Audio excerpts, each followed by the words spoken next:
Manahona tompoko, asredy mibiki no anarako, folo taona aho, teratany français sy malagasy, nipetraka any Cité Planton any Ampahibé, miaraka amin'ny reniko sy zokiko lahy, mianatra any lycée français.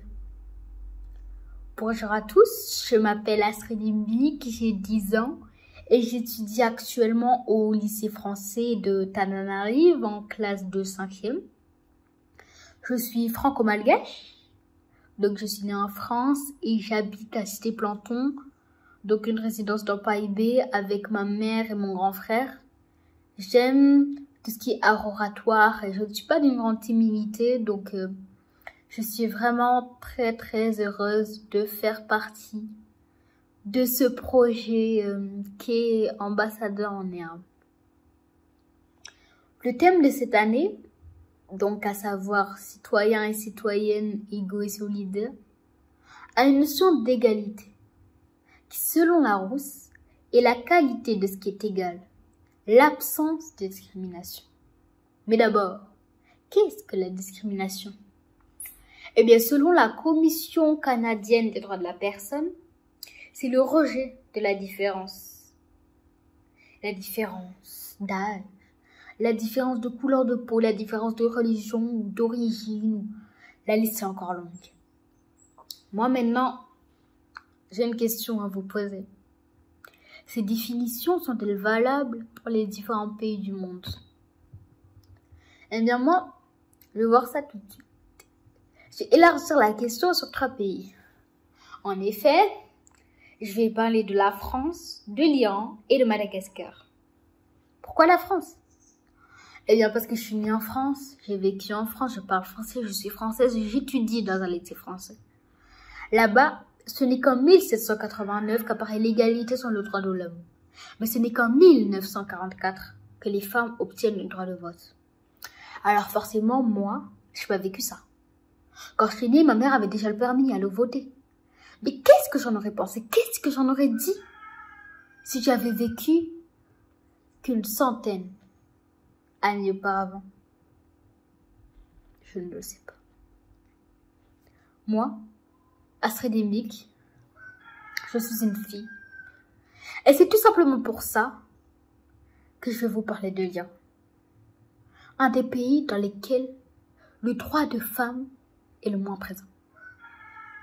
Une révolution islamique s'est produite en 1979 et depuis, les Iraniennes ne peuvent plus voyager ou accéder au marché du travail sans l'accord d'une personne proche de sexe masculin.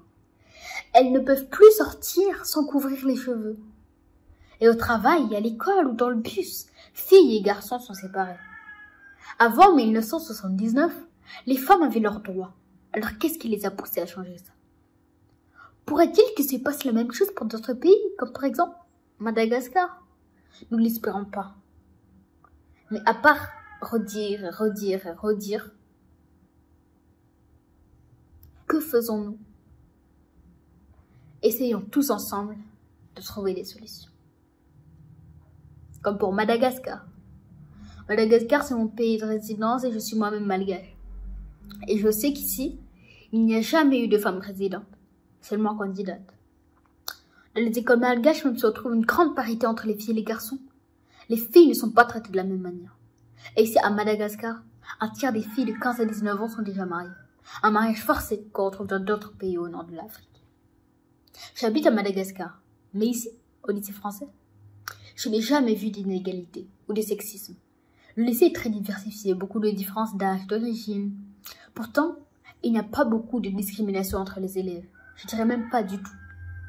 On nous éduque dans cet esprit d'égalité, ce qui nous invite à être solidaires. Et à l'avenir, si on garde ces valeurs, les enfants d'aujourd'hui pourront faire bouger les choses. Du moins, essayez, ici, à Madagascar. On nous sollicite et nous sensibilise en pareil. À l'appliquer, par exemple ici, aux ambassadeurs en herbe. L'AMF pourrait être un tremplin vers l'égalité et la solidarité à Madagascar.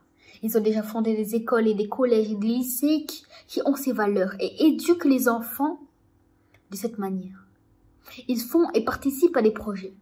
Bien sûr, il reste des choses à faire et nous pouvons tous y contribuer. Même si l'égalité des peuples présents dans tous les pays.